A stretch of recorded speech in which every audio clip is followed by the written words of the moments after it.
Welcome to One-on-One with Walt Lascos. In this brief podcast, you'll learn how to most effectively address senior financial exploitation. Now, here's Walt. Greetings, everyone. When it comes to financial scams and fraud, all of us are targets, unfortunately. There appears to be no exceptions. From older adults to young teens, those con artists are playing every trick in the book to enrich their pockets. Honestly, I find this very troubling, and particularly so when it comes to scams targeting the military, veterans, and their families. Haven't they sacrificed enough already? Well, being that July is Military Consumer Month, I reached out to our good friends at the Federal Trade Commission to discuss consumer protection issues and their efforts to keep veterans, service members, and military families safe from scams and fraud. And joining me today is Terri Miller. Terri is a consumer education specialist with the Federal Trade Commission's Division of Consumer and Business Education. Welcome, Terri. Hi, Walt. Thanks for having me with you today. Terri, talk to us about Military Consumer Month and how the FTC is constantly at work protecting military consumers. Well, service members, veterans, and their families, as you said, like all consumers, are potential targets for fraudsters. And that means that, certain unfair, deceptive, and unlawful practices, unfortunately, are more likely to affect the military community. Now, on the enforcement side, the FTC protects military consumers by challenging scams and unlawful practices that might target those communities specifically. And here on the consumer education side, I know that education is key, so I'm really excited to get into this with you today. Now, we're over 10 years into the Military Consumer Initiative, which the FTC manages in collaboration with the Department of Defense's Office of Financial Readiness and the Consumer Financial Protection Bureau's Office of Service Member Affairs. And together, we work all year, really, to collaborate with a large network of military partners to warn veterans and service members and their families about the scams that might target them. That often looks like military, federal, and state agencies, consumer military advocates, and even trade groups. We work together, and July is really a great opportunity for us to emphasize those efforts and hopefully get the word out. Well, Terri, according to the FTC's 2023 data book, imposters are the most frequently reported types of scams to the FTC. Tell us, what are imposter scams and how do they work? Well, in a nutshell, imposters are really people who pretend to be a person or a company that you know. Unfortunately, these scammers are really good at what they do, and they often reach out by phone or email or text or even message you on social media. And they tell different stories. And the whole point there is to steal your money or personal information. Now, this might look like someone contacting you to be from your bank's fraud department. They may say that they're representing a federal agency or a government agency. They may claim to be a relative of yours in distress. And with the increase in artificial intelligence, we've seen that scam happen with voice cloning.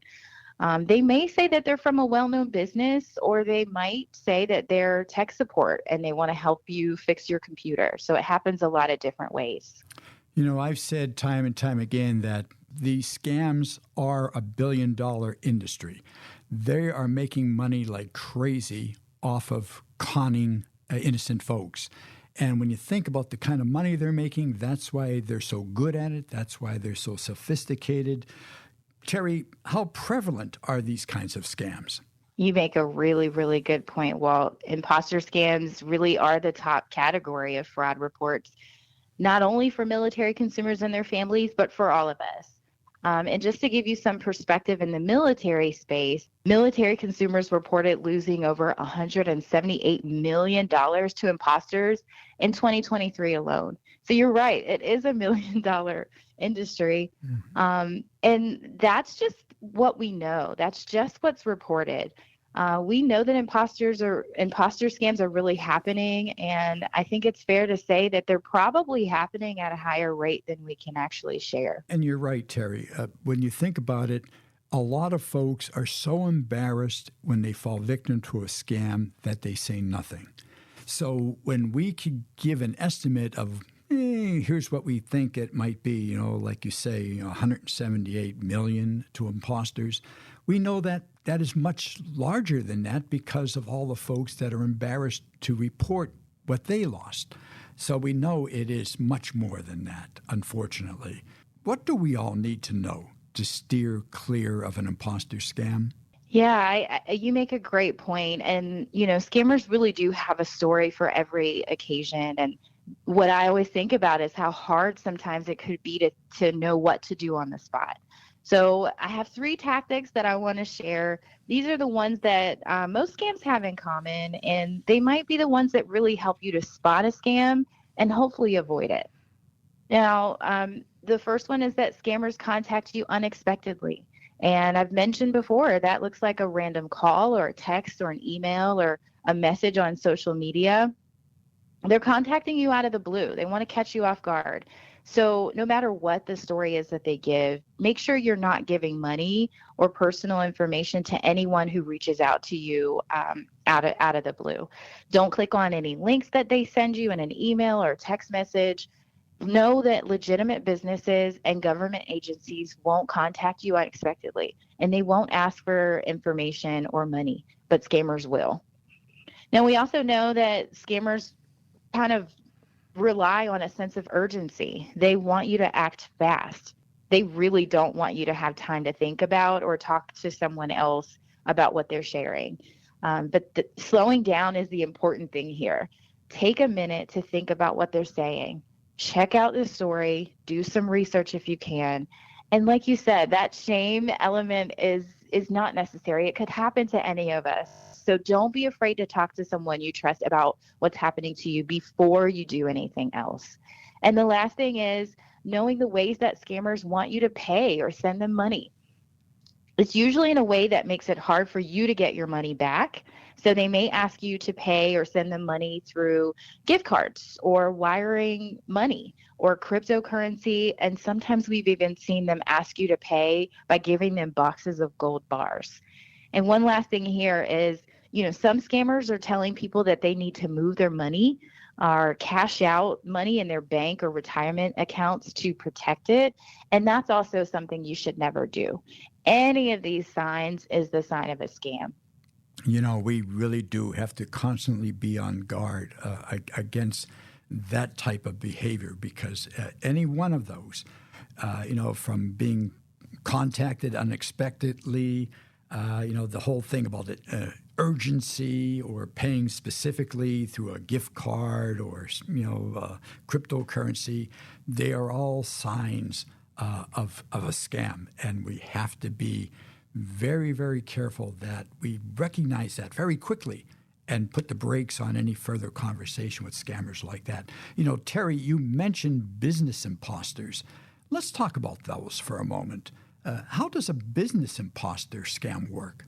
Yeah, business imposters specifically start in a lot of different ways. So, for example, it may look like a pop-up message that looks like it's from Microsoft saying that your computer has a problem and you have to call a specific phone number immediately. Or it might look like an email that seems like it's from Amazon and they're saying that your account has been suspended unless you act right away. But these messages really aren't from those businesses. They're from a scammer. And here's what happens if you call. They'll tell you that you need to send them money or give them personal information to resolve the problem. They'll also, again, say that you need to pay in these specific ways. So gift card, cryptocurrency, wiring money. No honest business will ask you to do that.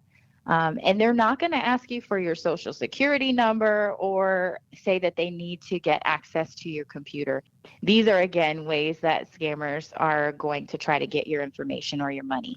Oh, absolutely. The last thing to do is to allow someone to take access of your computer, some unknown person to do so, because you know what they're looking for. As soon as they gain that access, they're looking for passwords, they're looking for bank accounts.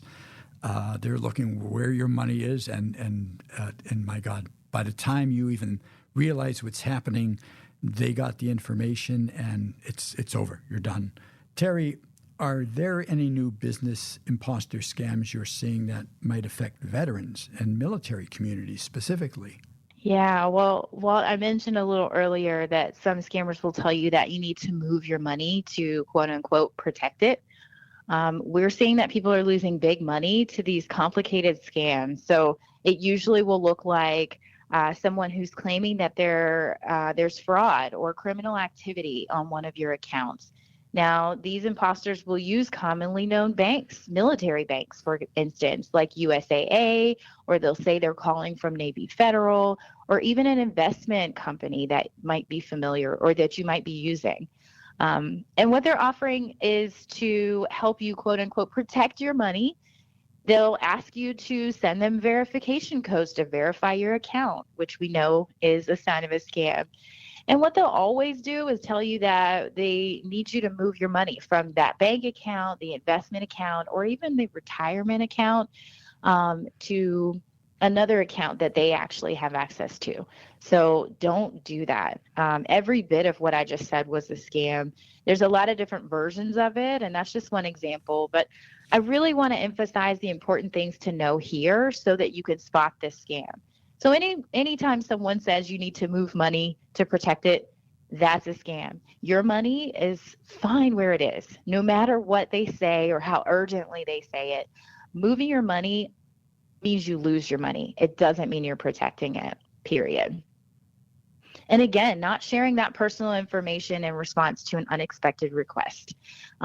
Legitimate organizations and banks are not going to call you out of the blue and ask for things like your social security number or your credit card number or your bank account.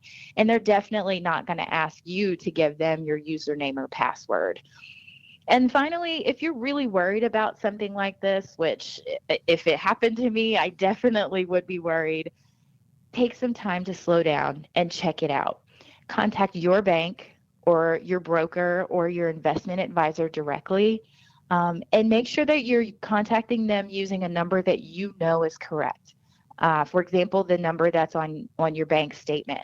Never use the number that the caller has given you, because really that's just going to take you back to the scammer. You're absolutely right, Terri. Absolutely right with that one. You know, one of the many types of scams I see occurring a lot today are investment scams. So let me ask this. How does an investment scam work? And what do veterans and their families need to know to protect themselves from these types of scams? Well, last year, military consumers reported losing a median loss of $7,000 to investment scams. Again, that is a lot of money. So I'm really glad that we're talking about this today. Now, an investment scam starts with a promise that you can make a lot of money really quickly with little to no risk. You might hear about this so-called investment opportunity when someone reaches out to you on social media or through a text message. If someone is promising you big money and guaranteed profits, you have to know they're lying. It's a scam. Any investment, it always comes with a risk. There are no guaranteed returns on an investment. So anyone who guarantees that is a scammer. If they say they can teach you a secret method to investing or that they have this proven system to make money, know that it's a scam. Again, there are no guarantees when you're investing. And again, if someone's pressuring you to act really quickly, if they don't want you to do your research, they don't want you to take some time and talk about it with someone that you trust, know that that sense of urgency is also a sign of a scam. Okay, Terri. I would expect that military families deal a lot with government agencies. And with that being the case, obviously, there must be con artists who present themselves as officials of those agencies. Talk to us about these types of scams. Yeah, well, one of the key elements of a scam is that they want to gain your trust, right? And that's why they pretend to work for the government. So they might say that they're representing an agency like the Veterans Administration or the Federal Trade Commission or the Social Security Administration. Sometimes they can even look up real names of government employees to convince you that their stories are real, but really they're just a bunch of lies. Now, a scammer might call you and claim that they're from, let's just say, the Social Security Administration. They'll say your name and your Social Security number are linked to serious crimes like money laundering or drug trafficking. They'll say there's an arrest warrant out for you and that courts are wanting to seize your money from your bank or your retirement accounts. And of course, this is a lie. And if this is sounding familiar, it's because I sort of discussed this scam before. There is no warrant out for your arrest. The scammer really is just looking to get your money or get you to withdraw cash from your accounts to give to them. Now, if someone says that, they're going to come to your house and pick up gold bars or pick up cash, make sure you call the police right away. If that happens, I just want you to know again that the government will never call you and demand money. They won't threaten you with arrest, and they won't promise you that there's a prize if you give them information. Anyone who does any of these things in the name of the government is a scammer. You're absolutely right, Terri. And, I think we need to add to that is also be mindful for any of us that when you look at your phone and you see, who's calling, and you look at the printout or the LED, and it might have the phone number or the name of the government agency. Even that you cannot trust because scammers will spoof those phone numbers and spoof those kind of labels to even further make you believe that it's a real legitimate call from that agency. So we really have to be on guard about that sort of thing. Terri, you mentioned the VA. Are there any other specific scams related to veterans' benefits? Yeah. Veterans benefits are not immune to scammers and dishonest businesses. So we've seen where a scammer might try to trick you into paying them or giving them your benefits, like your pension benefits for a veteran or a survivor, or even your veterans' disability compensation. So that would include things like your benefits through the PACT Act. These scams really look like maybe a dishonest quote-unquote advisor calls you or emails you, and sometimes they even show up in person at community centers or assisted living facilities or nursing homes, and they'll offer to help with moving money around to make it look like you qualify for benefits that you actually don't. Or it might be someone who's guaranteeing that they can get you a pension or a disability benefit, but you have to apply for those benefits, right? So there's no guarantee there. So that's a scammer just trying to get your information or get you to pay them for nothing in return. So here's what we really want veterans to know about these scams. Never pay to file your veterans benefits or pay for help filing them. Filing for your veterans benefits is always free. You can do it securely online, or you can go to a VA regional office to do it in person. Again, for free. And if you need help, the VA also has VA accredited agents. Those are veteran service organizations. They also have accredited attorneys. These folks will help you file your VA benefits claims for free. Anyone who offers to help you file your application and then say that there's a fee or that you have to give up a percentage of your benefits to get them, that's a scammer. Now, if you really just want to find out how to find help for free, go to ebenefits.vba.gov to learn more. Now, also, again, that pressure element is important here. Don't work with anyone who's pressuring you. If they're telling you that you need to move your money around to qualify for a VA benefit, know that that's a scam. Take your time, review what they're saying, consider all of your options, and know that one of your options here is to do nothing. If you have a trusted friend or a family member, talk with them about the possibilities that you're considering. Make sure you're reading the paperwork and contracts carefully. And this is an important one. Don't sign any blank forms that they say, oh, we'll fill it in later. Don't do that. You have free resources available to you in person and online to help you get your VA benefits covered correctly. And the last thing is to safeguard your personal information. And that means that you shouldn't share those login credentials or passwords with anyone. You can protect your personal information and your data when you use strong passwords for those VBA login credentials. That's multi-factor, two-factor authentication. Any of those things gives you added protection and make sure that no one else can access your accounts. That's very, very valuable information, Terri. Thank you. You know, Terri, as we wrap up, what's the best way to report a scam or a bad business practice to the FTC? If you or anyone you know spots a scam, the FTC wants to know about it, even if you didn't lose money and even if you just suspect that it's a scam. Report it to the FTC at reportfraud.ftc.gov. Once you tell your story, you'll get advice on how to recover from the scam, how to protect yourself in the future, and hopefully you can share that information with friends and loved ones.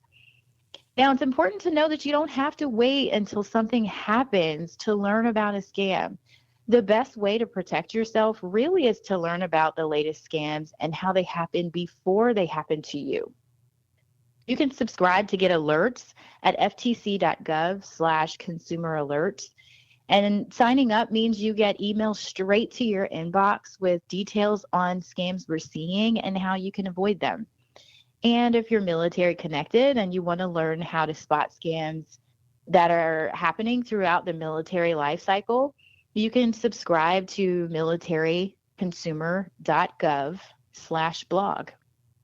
Terri, thank you for joining me today and for sharing ways to help veterans and their families spot, avoid, and report the latest scams. Thank you so much for being with us. Thank you, Walt. It's great to be here today. And thank you all, too, for listening. Stay safe and happy Military Consumer Month. If you've enjoyed this conversation, don't forget to follow One-on-One with Walt Laskos wherever you get your podcasts. Feel free to send comments to walt@laskoscommunications.com. And to learn more about how you might support the prevention of elder financial scams, visit laskoscommunications.com.